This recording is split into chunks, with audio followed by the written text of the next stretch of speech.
ahead of OU's big showdown against West Virginia tonight.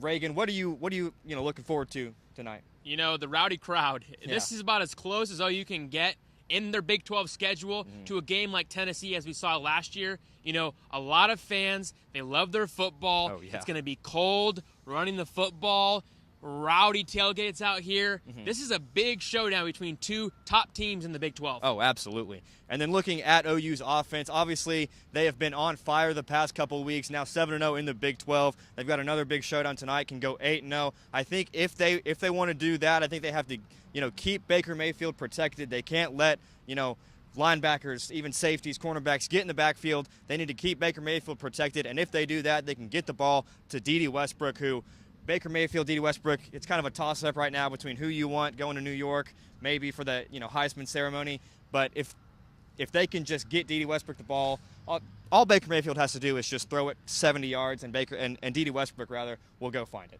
But the way they're going to be able to do that is by establishing the run game. When you play in a tough game like this, a hostile crowd, you have to start quick. We saw a couple weeks ago at Iowa State, OU struggled to start quick. They struggled to run the ball with Samaje and Joe out, and they could not get into a rhythm the entire football game.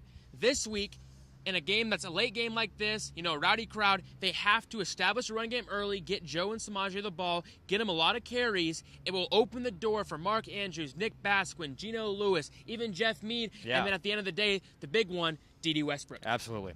That'll do it for us here right now, but we'll be right back with our defensive keys of the game. Guys, back to you in the studio.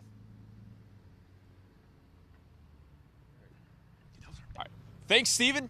Okay, the OU defense. First half of the season, we all know that OU's defense hasn't been phenomenal, much less good. We've seen a lot of bad things for them, but the last 3 games, they've stepped up. I mean, granted, it hasn't been against the greatest teams, but they've stepped up going into the 2 biggest games for their championship hopes for the conference to keep them alive. Definitely. They struggled throughout most of the season, but they have definitely turned things around after that Texas Tech game where everybody on the defensive side was quiet. They were disappointed. It was a horrific showing, but they turned things around. 2 out of the 3 teams they faced so far, Iowa State, Kansas, weren't great. But against Baylor, they shut down the passing game. They had trouble with the running game, but for the most part, they looked incredible. Funny enough, if you take the 3 yardages combined from Baylor, Iowa State, and Kansas and put it against the Texas Tech, those 3 games would actually be less. It's incredible. So they've actually been playing a lot better. Now, going back to that Texas Tech game, physicality has been the theme for this team ever since then, and we've seen that against Baylor. And do you think they're going to see it again tonight? They're going to have to.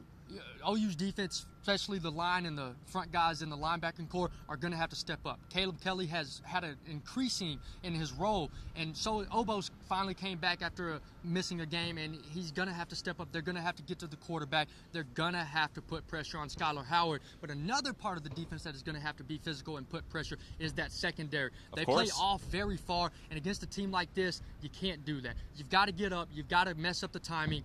And you've got to play a lot more physical ball and not let a lot of mess-ups happen.